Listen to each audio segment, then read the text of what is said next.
আলী আহমদ খান কণ্ঠস্বর ভারী করে বললেন, আমাকে ক খ বোঝাতে এসো না আবির। তোমার বয়সটা আমিও অতিক্রম করে এসেছি। কোনটা বন্ধুদের সাথে মজার, কোনটা গুরুতর সমস্যা, সেটা বোঝার বয়স আমার হয়েছে। তোমার হঠাৎ দেশে ফেরার পেছনে যে বড় কোনো রহস্য লুকিয়ে আছে, সেটাও আমি জানি। শুধু একটা কথা মাথায় রেখো, তুমি আমাদের একমাত্র ছেলে। তোমাকে ঘিরে আমাদের সাজানো স্বপ্নগুলো নষ্ট করার আগে অন্ততপক্ষে একবার ভেবে দেখো। জি আব্বু। চিবুক নামিয়ে চাপা স্বরে বলল। আবির মাথা নিচু করে সিঁড়ি দিয়ে উঠছে। মেঘ বেলকনিতে দাঁড়িয়ে নিষ্পলক চোখে তাকিয়ে আছে। কি হচ্ছে, কি হয়েছে, কিছুই বুঝে উঠতে পারছে না। আবির বাসায় এসেছে 7 ঘন্টাও হয়নি এখনো। এর মধ্যে মারপিট করে রক্তাক্ত অবস্থায় বাসায় এসেছে, এমন মানুষও হয়? আবির মেঘের পাশ দিয়ে সুদীর্ঘ পায়ে হেঁটে যাচ্ছে। মেঘ অবাক চোখে তাকিয়ে আবিরের যাওয়ার দিকে তাকিয়ে আছে। আবিরের চোখে ভয় নেই, মনে কোনো আতঙ্কও নেই। কি অদম্য চলন! হাব ভাব দেখে মনে হচ্ছে সদ্য এভারেস্ট জয় করে ঘরে ফিরেছেন। কাউকে তোয়াক্কা করার বিন্দু মাত্র সময় নেই। মেঘ ঠোঁট বেঁকিয়ে বিড়বিড় করলো, আপনাকে হিটলারের সাথে তুলনা করা ভুল ছিল না। আপনি আসলেই একটা হিটলার। আবির থমকালো, তবে ভরকালো না। বক্রদৃষ্টিতে মেঘের চোখের দিকে তাকালো। মেঘের আখি যুগল অকস্মাৎ প্রশস্ত হয়ে গেল। সহসা হাত দিয়ে নিজের মুখ চেপে ধরল। আবার মুচকি হেসে দরাজ কণ্ঠে আওড়ালো, আমি হিটলার হলে তুই কি? শঙ্কিত মেঘের কপালে কয়েক স্তর ভাঁজ পড়ল।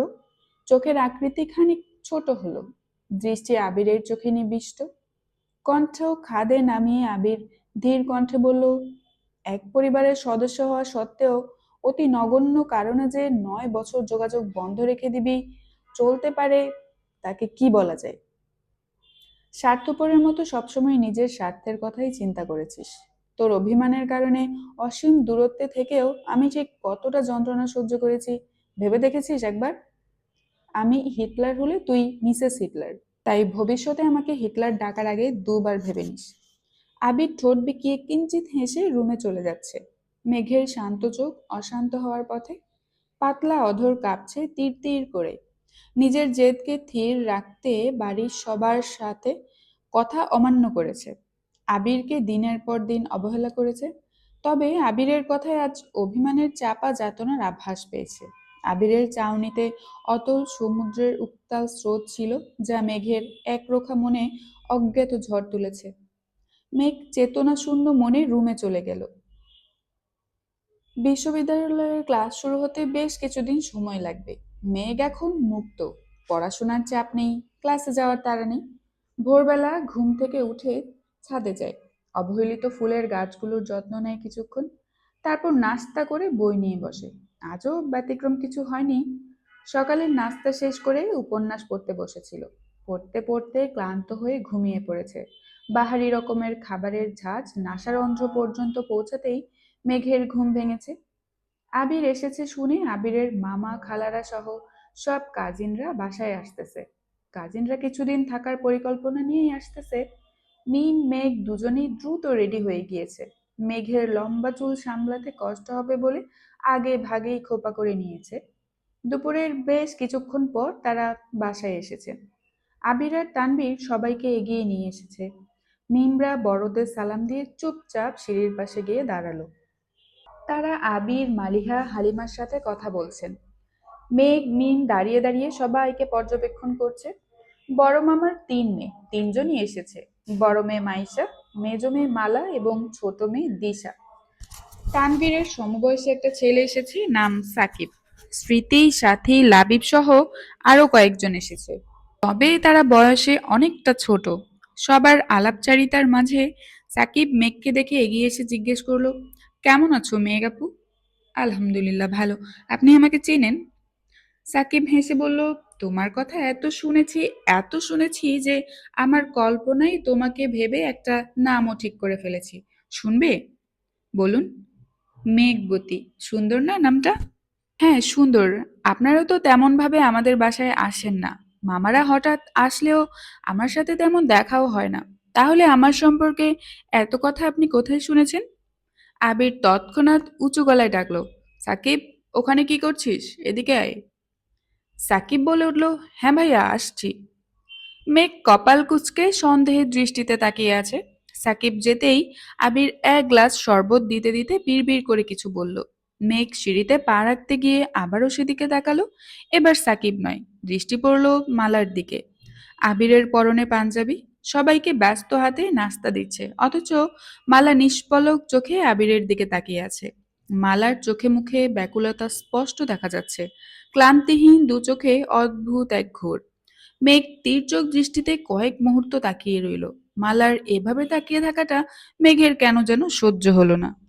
কপাল কুঁচকে নিজের রুমে চলে গেল। বিকেলের দিকে আবিরের কাজিনরা কয়েকজন ঘুরতে যাওয়ার জন্য প্রস্তুতি নিচ্ছে। মেঘের ঘুরতে যেতে ভীষণ ভালো লাগে, কিন্তু আজ কেন যেন যেতেই ইচ্ছে করছে না। মিম আদি অনেক চেষ্টা করেও মেঘকে রাজি করাতে পারল না। মেঘ নিজের সিদ্ধান্তে অনড়। আবির বলেছে মেঘ না গেলে সেও যাবে না। মেঘ আর আবিরের কর্মকাণ্ড দেখে তানবীর মনে মনে বিড়বিড় করছে, দুই দিকে আগ্নেয়গিরি, মাঝখানে আমি অসহায় এক বালতি পানি। আগুন নেভানোর সামর্থ্য নেই, আবার চুপ করে থাকার সাধ্যও নেই। কি করব আমি? মেঘকে বুঝিয়ে শুনিয়ে বহু চেষ্টার পর রাজি করাতে পেরেছে। মেঘ, মিম, দিশারা কয়েকজন বাসার সামনে দাঁড়িয়ে গল্প করছে। দিশা, স্মৃতি, মিম কাছাকাছি বয়সের, তাই তাদের মধ্যে বন্ধুত্ব হতেও বেশি সময় লাগেনি। কিছু সময় পর আবির বেরিয়ে এসেছে। তার পেছন পেছন মালাও এসেছে। মালা আবিরকে কিছু বলছে, তবে আবিরের মুখ দেখে মনে হচ্ছে সে মালার কথা শোনার বিষয়ে তেমন আগ্রহী না। আবির মেঘদের সামনে এসে থামলো। মেঘের দিকে এক পলক তাকিয়ে কিছু না বলেই বেরিয়ে গেল। মেঘ সেদিকে মনোযোগ দিল না। মেঘের পূর্ণ মনোযোগ মালার দিকে। মালা মৃদুস্বরে বলল, কি হলো মেঘ, কি দেখছো? আবির ভাইয়ের সাথে আপনার খুব ভালো সম্পর্ক, তাই না?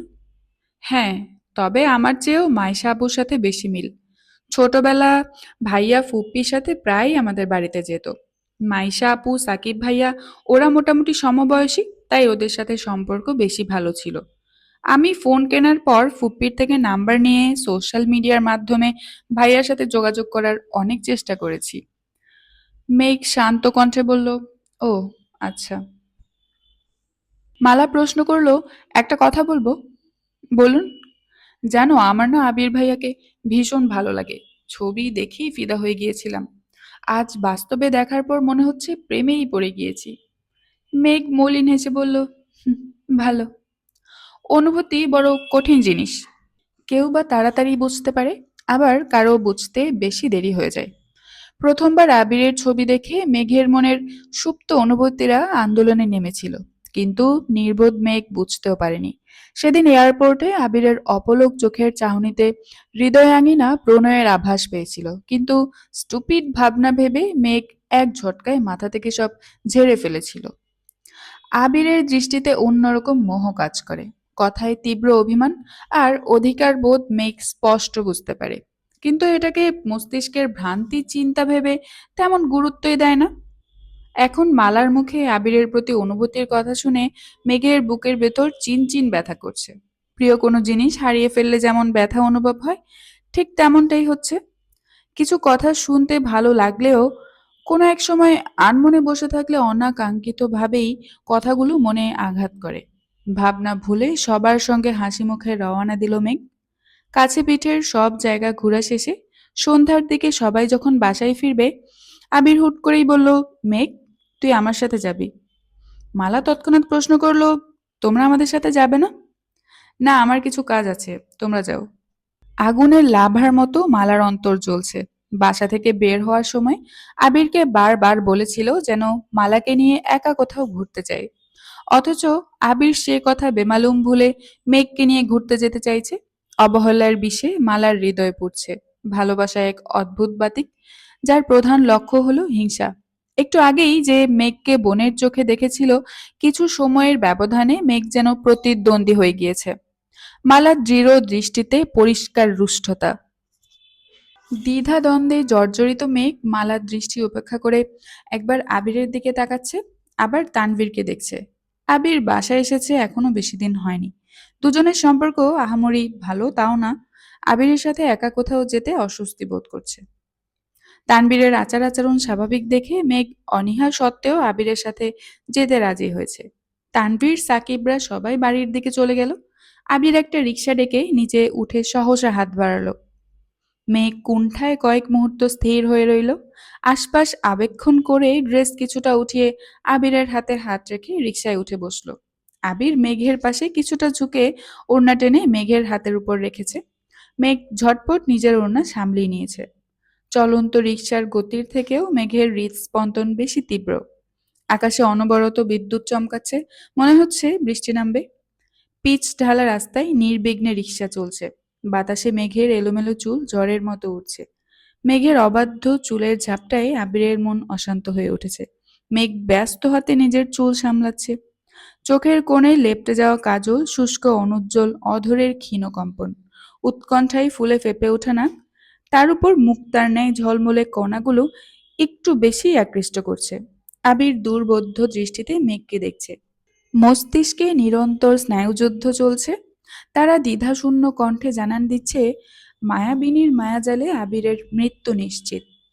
মেঘের মনে উত্তাল স্রোত, চাউনিতে আতঙ্ক। আবিরের দৃষ্টি মেঘকে নাজেহাল করে তুলেছে। তার উপর চুলের খোপা খুলে গিয়েছে। নিস্তরঙ্গ সন্ধ্যায় রাস্তার পাশে অবিচল দাঁড়িয়ে থাকা নিয়ন আলোয় প্রেমতরঙ্গ ঢেউ খেলছে। আবিরের প্রগাঢ় চাউনি থেকে মুক্তি পেতে আধারে বিলীন কোনো এক নৈসর্গে নিরুদ্দেশ হতে খুব ইচ্ছে করছে। মেঘের নিয়ন্ত্রণহীন চুল হেমন্ত, বসন্ত, শরৎ মানছে না। নিজেকে ধাতস্থ করে মেঘ চুলে খোপা করতে নিল। অকস্মাৎ আটকে দিল আবির। অর্ধ পেঁচানো চুলগুলোকে সম্পূর্ণ মুক্ত করে দিল। মেঘের চোখে চোখ রেখে বাঁকা হেসে বলল, জোর করে আটকে রেখে শাস্তি দেওয়ার চেয়ে নির্দ্বিধায় মুক্তি দিয়ে দে। আবিরের নির্মল কণ্ঠে মেঘের দৃষ্টি নেমে আসে। ঘন কালো সুদীর্ঘ চুল স্বাচ্ছন্দ্যে উঠছে। কখনো আবিরের চোখ মুখ ঢেকে দিচ্ছে, কখনো মুক্ত বাতাসে উড়ে বেড়াচ্ছে। আবির মৃদু হেসে প্রশ্ন করল, সমস্যা হচ্ছে? মেঘ স্পষ্ট গলায় বলল, না, কিন্তু আপনার বসতে হয়তো কষ্ট হচ্ছে। কিছু কষ্ট ব্যথার ওষুধের মতো। সহসা চিন্তায় মেঘের কপাল কুঁচকে আসে। চাউনিতে রহস্যের মেলা। আবির যেন এক রহস্যময় মানব। অধীর কণ্ঠে বলা ছোট ছোট বাক্যের সুদীর্ঘ ব্যাখ্যা লুকিয়ে আছে অন্তরে। বাস্তবতার অন্তরালে চাপা ক্লেশ। অন্তরপুরা অদৃশ্য ধোঁয়া প্রতিনিয়ত গলা চেপে হত্যা করার চেষ্টা করছে। অথচ আবির নিঃশব্দে সব সহ্য করছে। আবির শপিং মলে হাঁটছে, মেঘ চুপচাপ আবিরকে অনুসরণ করে যাচ্ছে। কারো মুখে কোনো কথা নেই। আবির এপাশ ওপাশ না তাকিয়ে একটা জুয়েলার্সের দোকানে ঢুকলো। অল্প বয়স্ক এক ছেলেকে কিছু বলা মাত্র ছেলেটা কিছু খুঁজতে লাগলো। আবির চোখের ইশারায় মেঘকে বসতে বলল। ছেলেটা সত্তর একটা প্যাকেট বের করে আবিরকে দিল। একজোড়া উদ্ভাসিত নূপুর হাতে আবির অকস্মাৎ মেঘের সামনে বসলো। তড়িৎ গতিতে মেঘের এক পা নিজের হাঁটুর উপর রেখে নূপুর পরাতে লাগলো।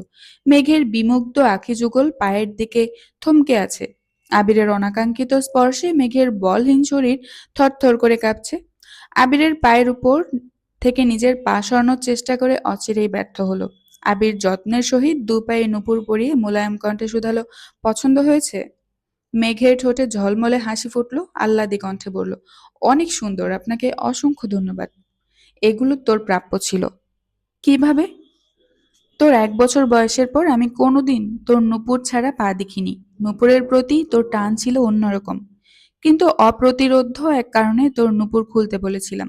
আমার কথা মেনে মামুনিও তোর নূপুর খুলে নিয়েছিল। পরিস্থিতির চাপে নূপুরের কথা একদমই মনে ছিল না আমার। বাসায় এসে তোর নূপুর ছাড়া পা দেখে নিজের ওপর খুব রাগ হচ্ছিল। অতীতের দিনগুলো ফিরিয়ে আনা সম্ভব না, তাই বর্তমানটাকে সুন্দর করার চেষ্টা করছি। মেঘের স্নিগ্ধ আনন্দ ঝলমলিয়ে উঠল। মন আকাশের অব্যক্ত অভিমানে রূপ নিল অদেখা অনুভূতিতে। মুগ্ধ দুচোখ আবিরের হাসিমাখা মুখে লেপ্টে আছে। আবির ক্ষীণ হেসে আলগোছে ভ্রু নাচাতেই লজ্জায় মেঘের দৃষ্টি সরে গেল। নির্জন রাস্তায় একটা কুকুর বিড়াল পর্যন্ত নেই। দু একটা দোকানপাট খোলা, সেখানেও ছেলে ছেলে আর বয়স্ক লোকদের ভিড়। বরফ জমা পানির মতো অনাকাঙ্ক্ষিত বৃষ্টিতে বন্যা প্রায় অনেকটাই ভিজে গিয়েছে, তবুও তাড়াহুড়োর গতিতে হেঁটে যাচ্ছে। আশেপাশে তাকিয়ে রিক্সা খোঁজার চেষ্টা করছে, কিন্তু কোথাও একটা রিক্সাও নেই। দুপুরের উজ্জ্বল রোদ দেখে মনেই হয়নি বিকেল হতে না হতে এভাবে বৃষ্টি নামবে। ছাতা না এনে নিজের অজ্ঞতার প্রমাণ দিল। ঝড়ের বেগে একটা বলিষ্ঠ হাত বন্যার মাথার উপর ছাতা ধরল। বন্যার হাঁটার গতিতে গতিশীল ছাতা। বন্যা অতর্কিতে চোখ তুলে তাকালো। ছাতা আর বলিষ্ঠ হাত দেখে অকস্মাৎ পেছনে ঘুরল। নির্বিকার ভঙ্গিতে দাঁড়িয়ে আছে তানবীর। গুরুগম্ভীর চেহারায় হাসির ঝলক পর্যন্ত দেখা গেল না। বৃষ্টিসিক্ত বন্যা ভেজা চোখে ঘন ঘন পল্লব ঝাপটে উৎসুক দৃষ্টিতে তাকিয়ে প্রশ্ন করল, আপনি এখানে? তানভীরের অনাসক্ত দৃষ্টি বন্যার চোখে নিবিষ্ট। বৃষ্টিতে ভিজলে কাউকে এতটা নেশালো লাগতে পারে এটা বোধহয় তানভীরের জানা ছিল না। শ্রাবণ মেঘের বৃষ্টির মতো বন্যাকে দেখার পর সুন্দরের সব উপমা তানভীরের নিকট অকর্মণ্য মনে হচ্ছে। ইচ্ছে করছে ছাতা সরিয়ে বন্যাকে আবারও মুক্ত করে দিতে, যেন খোলা আকাশের প্রতিটা বৃষ্টির ফোঁটা বন্যাকে ছুঁয়ে যেতে পারে। মাত্র কয়েক মাসের ব্যবধানে তানভীর বন্যার প্রতি গুরুতরভাবে আসক্ত হয়ে পড়েছে। গুরুগম্ভীর একরোখা ছন্ন ছাড়া ছেলেটার মনটাকে তছনছ করে বন্যা অতি সন্তর্পণে হৃদয়াঙ্গিনায় নিজের পাকাপোক্ত অবস্থান তৈরি করে নিয়েছে। তানভীরের অবাধ্য অনুভূতিরা প্রতিনিয়ত চিত্তে কালকূটের মতো প্রেমানুভূতি জাগ্রত করছে। একদিকে অনুভূতি প্রকাশে তীব্র বিপত্তি, অন্যদিকে অনুভূতি প্রকাশ্যে সীমাহীন মনস্তাপে মৃত্যু নিশ্চিত। তানভীর নীরবে পলক ফেলে গম্ভীর কণ্ঠে জানতে চাইল, এদিকে কোথায় গিয়েছিলে? বন্যা স্বাভাবিকভাবে বলল, টিউশন পড়াতে। টিউশন পড়াও তুমি? জি, 2টা পড়াই। এই তো সেদিন ভার্সিটিতে ভর্তি হলে, আবার টিউশন কবে শুরু করলে? বন্যা মলিন হেসে বলল, এই মাসেই শুরু করেছি। আপুর চাকরি হয়েছে, তাই সেভাবে টিউশন পড়ানোর সময় পায় না। আমার এখন পড়াশোনার চাপটা কম, সেজন্য আমি শুরু করেছি। খুব ভালো। বৃষ্টিতে ভিজে যাচ্ছ যে, জ্বর হলে কি হবে ভেবেছো? বৃষ্টি আসবে বুঝতে পারিনি। কিছুক্ষণ অপেক্ষা করতে পারতে। বন্যা মৃদুস্বরে প্রশ্ন করলো, আপনি এদিকে কেন এসেছিলেন? আমার বন্ধুর আম্মু অসুস্থ, তাকে দেখতে এসেছিলাম। ও আচ্ছা, ধন্যবাদ। তানভীর কপাল কুঁচকে শুধায়, ধন্যবাদ কেন? ছাতা ধরেছি তার জন্য? জি। শুধু ধন্যবাদে কাজ হবে না। আর কি করব?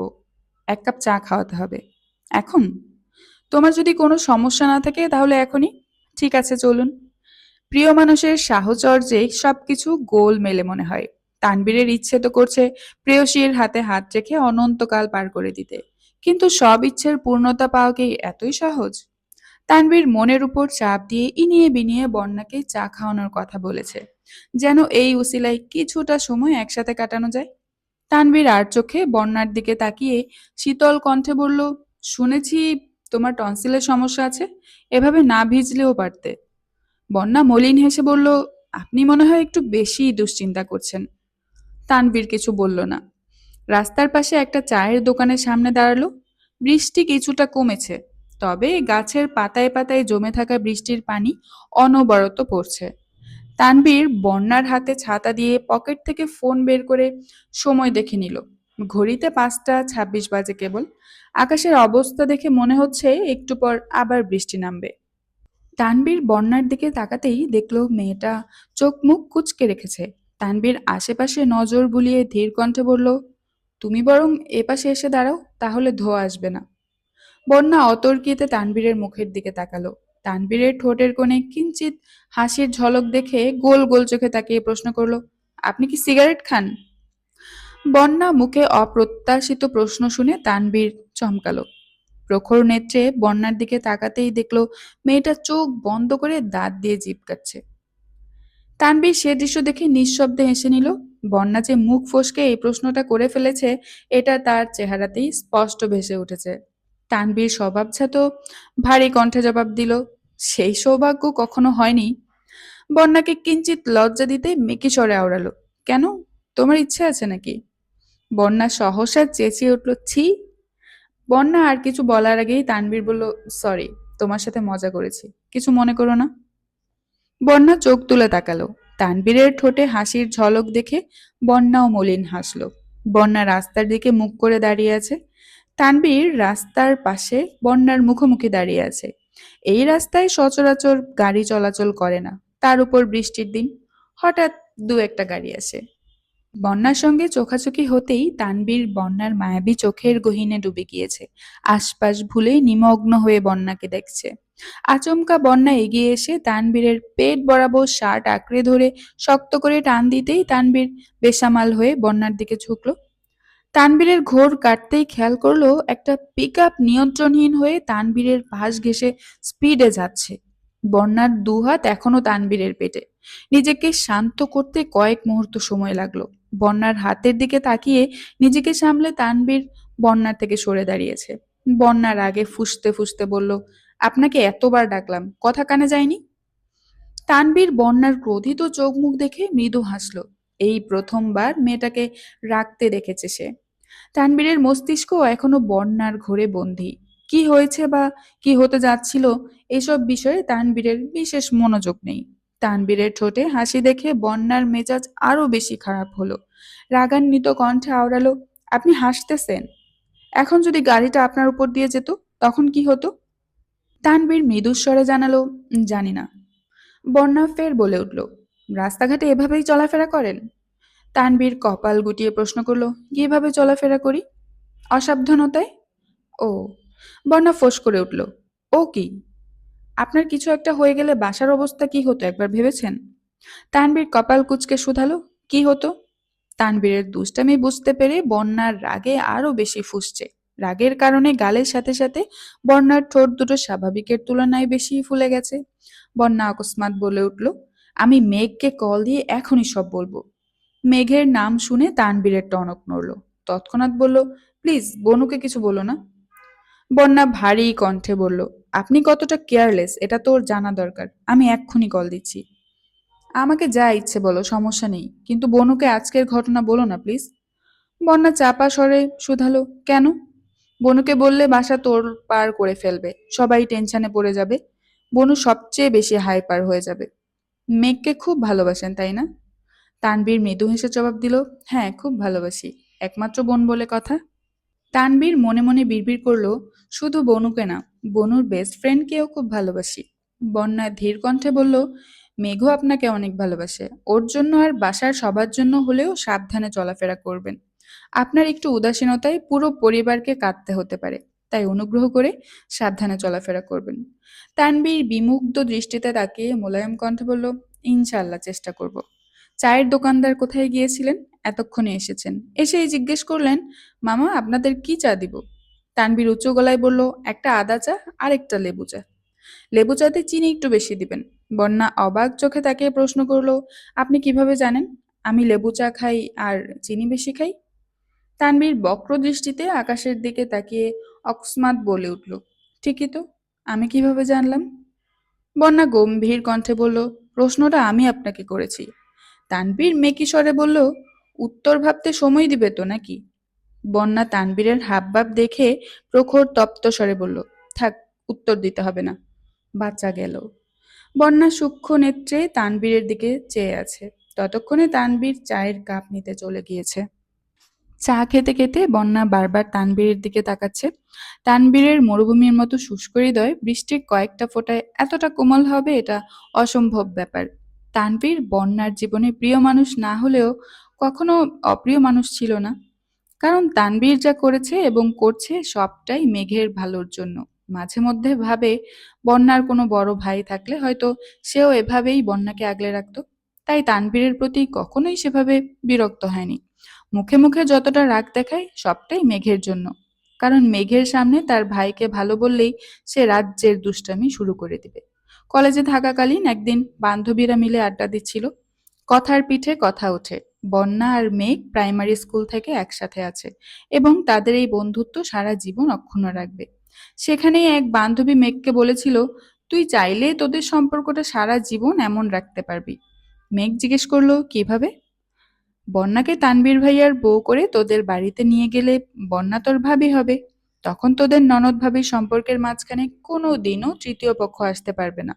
সেদিন থেকে মেঘ অসংখ্যবার বন্যাকে নিজের ভাবি হওয়ার প্রস্তাব দিয়েছে। মেঘের পাগলামি ভেবে বন্যা সবসময় এ ধরনের কথা এড়িয়ে গিয়েছে।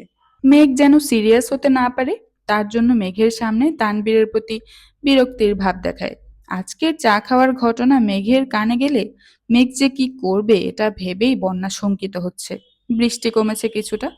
বন্যারা হাঁটতে হাঁটতে অনেকটা এগিয়েছে, অথচ একটা রিকশাও পাচ্ছে না। সন্ধ্যা হয়ে যাচ্ছে দেখে বন্যার বোন কল দিচ্ছে। বন্যা ব্যাগ থেকে ফোন বের করতেই তানবীরের নজর পড়ল স্ক্রিনে। হঠাৎই আনমনে হাসতে শুরু করেছে। বন্যা কল রিসিভ করে কয়েক সেকেন্ড কথা বলে সঙ্গে সঙ্গে কল কেটে দিয়েছে।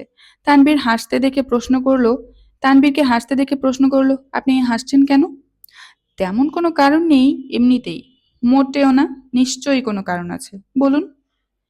মেঘ থেকে বৃষ্টি হয়, অতিরিক্ত বৃষ্টির কারণে বন্যা হয়।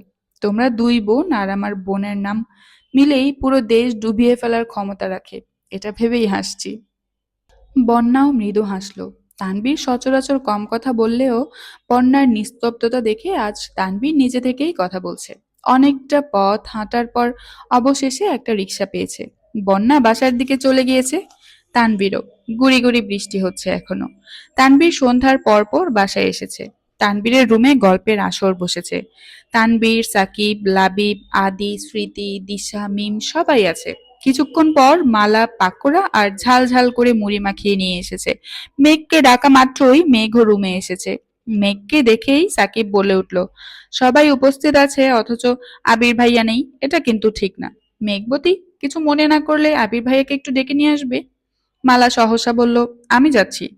সাকিব রাগী স্বরে ধমক দিল, আমি কি তোকে যেতে বলেছি?